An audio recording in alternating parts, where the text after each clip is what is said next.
Section 6. Habits and change. Your identity is the sum of repeated moral choices.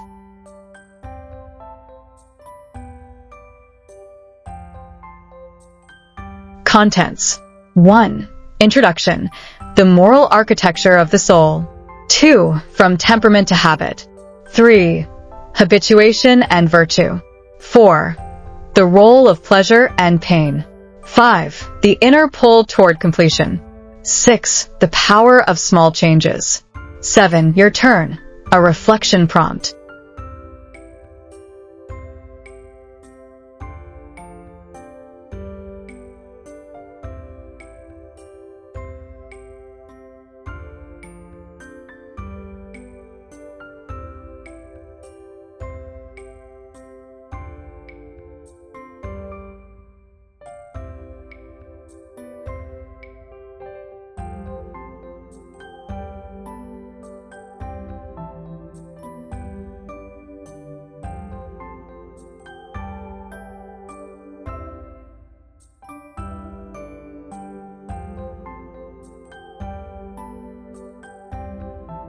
Every human soul is drawn to something, to virtue, to love, to goodness, to beauty. We are not indifferent, we respond. But what is the highest good, the ultimate form of attraction? According to Aristotle, it is happiness, not pleasure, not luck, but the completion of the self.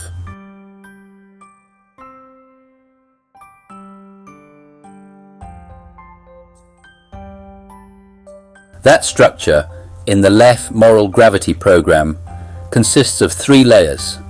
At the core, your temperament. In the middle, your virtues and love. On the surface, your pleasures, pains, emotions and desires.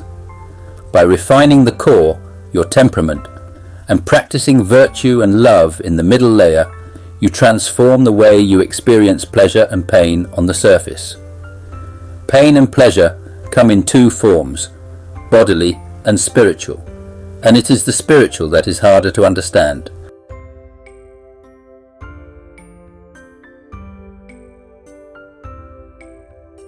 As Montaigne observed, we are too complex to feel pure pleasure or pain.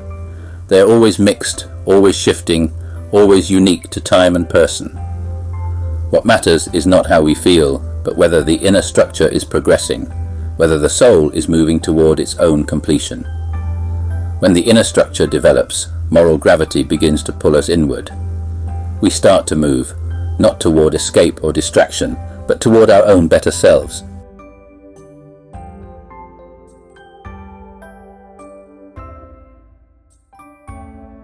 And here's the beautiful paradox.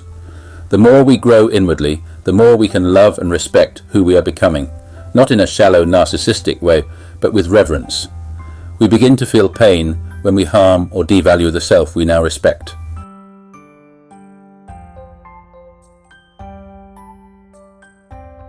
This is where the change begins, on the surface layer of the soul. When you start to feel that kind of pain, you know something deeper is forming. And when you recognize the good that has taken shape within you, when you see that virtue not as an idea, but as a real part of your being, there is no greater joy.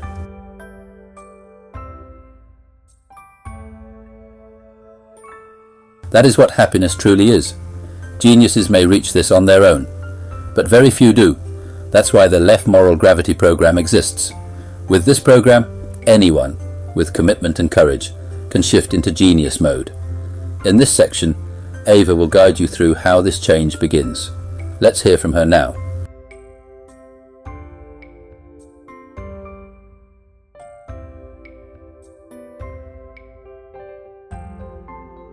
Welcome back.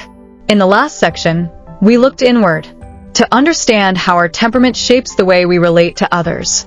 Now we turn to something even more dynamic. Habits, the repeated actions that define the arc of our lives. Aristotle once said, "We are what we repeatedly do." Excellence, then, is not an act, but a habit. In this section, we'll explore how small moral choices, made again and again, can shape who we become, not just in public, but in the privacy of our soul. We'll also see how the virtues, when practiced regularly, can transform the way we feel, think, and even desire. And as always, we'll connect this journey to the structure of the soul and the pull of moral gravity that guides our inner growth. Let's begin.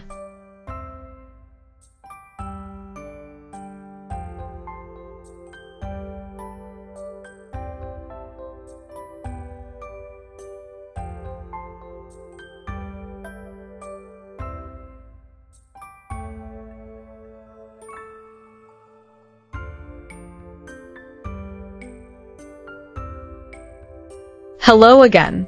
Let me begin this section with a simple truth. We become what we repeatedly do. This idea, famously expressed by Aristotle, is more than just a nice quote. It's the foundation of character.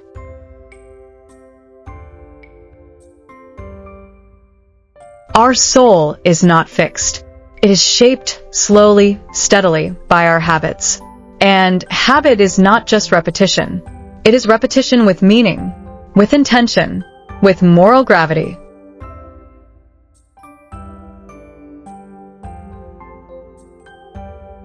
Think of your soul as a living structure, with a central core, a moral center, and a surface layer. This architecture is not passive. It responds to your choices. And over time, those choices become who you are. That's why even small acts of courage, kindness, or self-restraint matter. They are not just good moments. They are building blocks of your identity.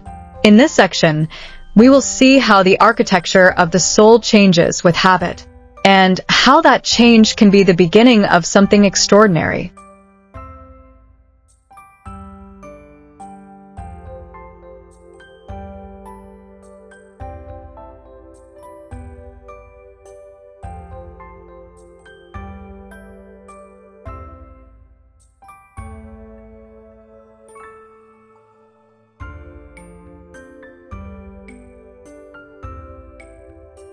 Let's take a closer look at the three-layer model of the soul, a structure you've seen before.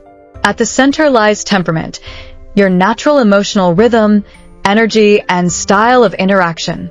It's the part of you that feels almost unchangeable. Surrounding that is the layer of virtue and love, the part that can grow through awareness, discipline, and moral effort.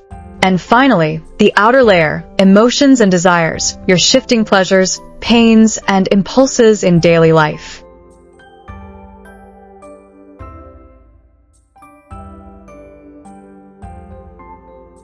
Here's the key idea. Your inner formation, the development of virtue, shapes how you experience the outer world. A person with well-formed virtue may feel anger, but act with restraint. A person whose inner compass is unclear may follow every emotional gust. Moral gravity is this, the natural pull toward inner completion, toward becoming someone your soul can admire. That pull isn't always strong. It may feel weak at first, but with practice, it becomes clearer and begins to guide your habits. And habits, not moods, are what shape your moral identity.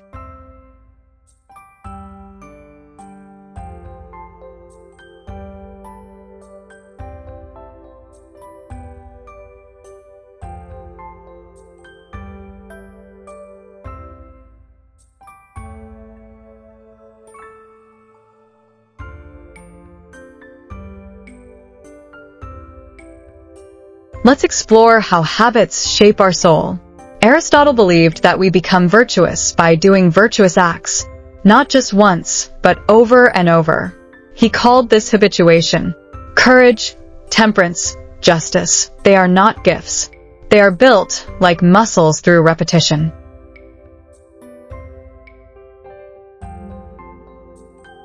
Montaigne, writing centuries later, observed something similar. Humans are always in motion, in flux. We change from day to day. But habits give us a structure, a moral architecture that keeps us from dissolving into chaos. So, if our emotions are like the weather, then habits are like the climate. They set the tone of our soul. And the good news is, you don't have to be perfect. You just have to begin and keep going.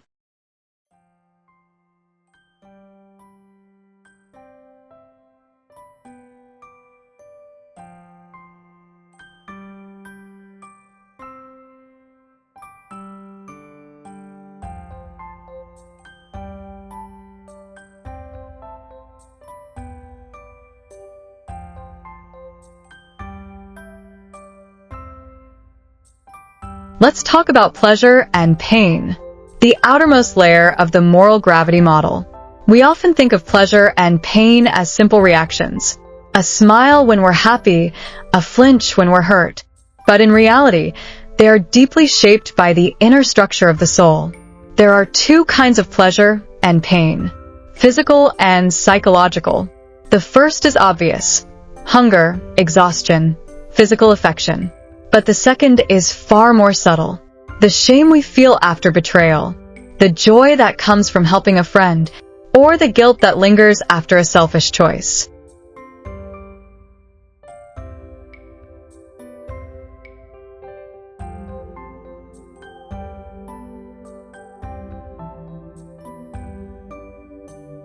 And here's the key. As the soul grows in virtue, these emotional responses begin to shift. Old habits that once felt good may start to bring discomfort. Lies, envy, or selfish acts no longer sit right. They feel off. And on the other hand, acts of courage or restraint, even if difficult, begin to bring a deeper kind of joy.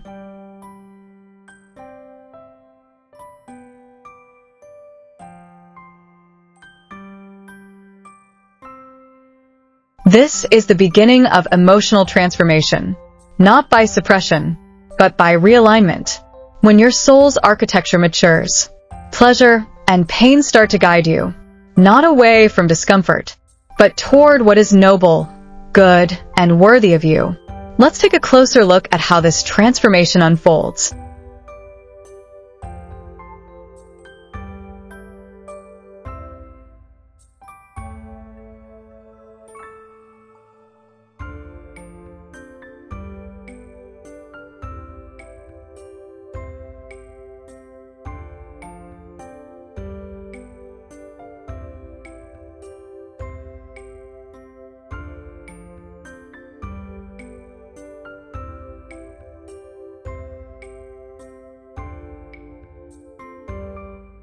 Let's go deeper. When your soul begins to grow, when you start to shape it with virtue, something else awakens. A pull, a direction. You start to feel an inner movement toward your own completion. This isn't about pride. It's not about thinking you're better than others. It's about recognizing that there is something good and beautiful in you, something worthy of care. True self-love isn't selfish. It's reverence for the good that is growing inside.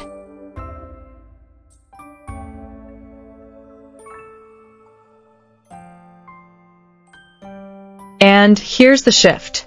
Once you begin to honor that goodness, you become more sensitive to what harms it. A toxic habit, a degrading relationship, even your own thoughts that tear yourself down. What once felt normal now feels wrong.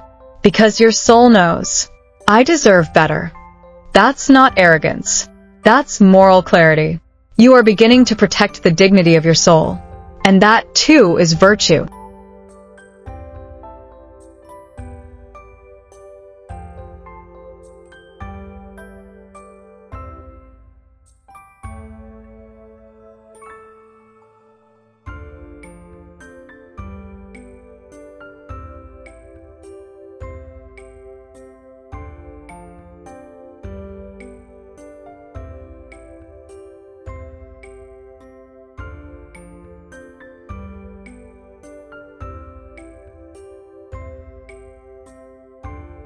Big changes often start with small steps. When we try to transform all at once, we feel overwhelmed. But when we focus on one habit, just one small, repeatable action, we begin to reshape the architecture of the soul. Each moral habit we build is like a brick in the structure of our character. It doesn't have to be dramatic. Waking up 5 minutes earlier to reflect. Speaking kindly when frustrated. Pausing before judging. These moments, repeated, have power because the soul responds to repetition. The more you act in line with virtue, the more your soul begins to desire virtue. And slowly, quietly, you begin to change. You don't need to be perfect, but you do need to begin. The smallest action, if rooted in virtue, can set your whole life in a new direction. So in this slide, we ask, what small change will you choose this week?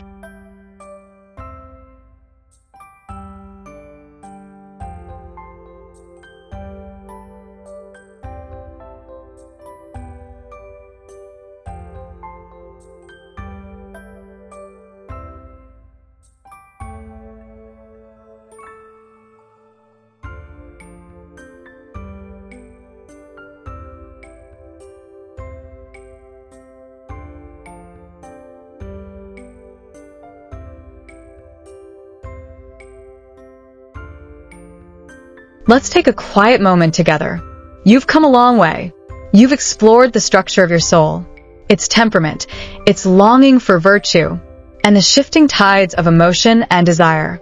You've seen how your past, your family, and your environment have shaped the way you feel, react, and relate.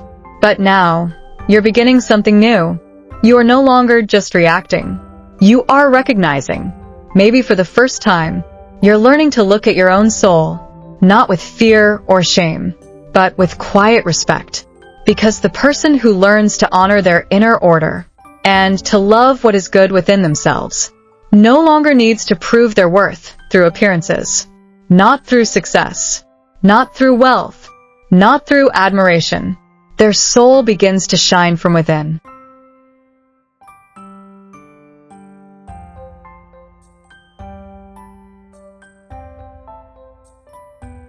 And when that happens, they connect to others not through show or status, but through virtue, trust, and peace.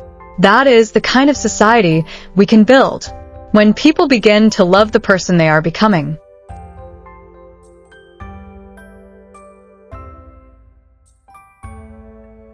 So now ask yourself, what small habit could you begin this week? Not to impress, but to nourish your soul? A daily moment of courage, a pause before anger, a simple act of kindness. Choose one and begin. In the next section, you'll see how these small choices open up something far greater, a way of living that reaches beyond yourself and touches the world.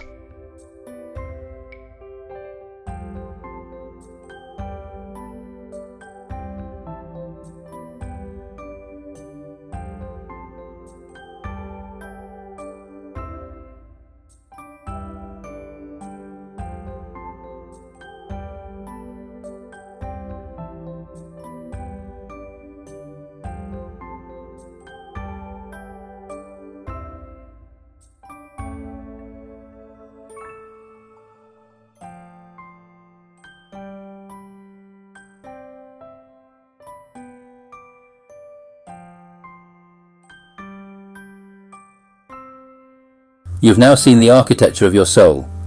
You've seen that your emotions and desires, what many people mistake for their identity, are just the outermost layer. Beneath them lies something deeper, the virtues you long for, the love that gives order to your being, and deeper still, your temperament, the core structure of how you move in the world. When you understand these layers, you begin to see why the world feels the way it does. Why some people live from fear and image, while others live from peace and purpose. The difference is not wealth, it's not fame, it's not success. The difference is this: some people love the person they are becoming. Others do not even know they have a soul to love. And when people do not love themselves, they must prove themselves, through performance, through power, through endless striving. That is the society we live in, a society built on the outermost layer.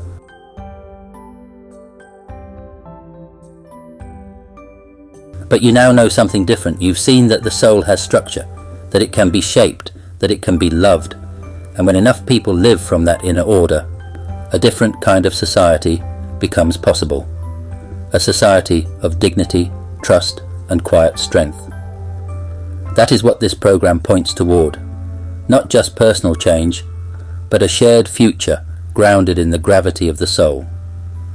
In the final section, we'll look at how to live this way, not just once, but again and again, until it becomes who you are, and the world you shape.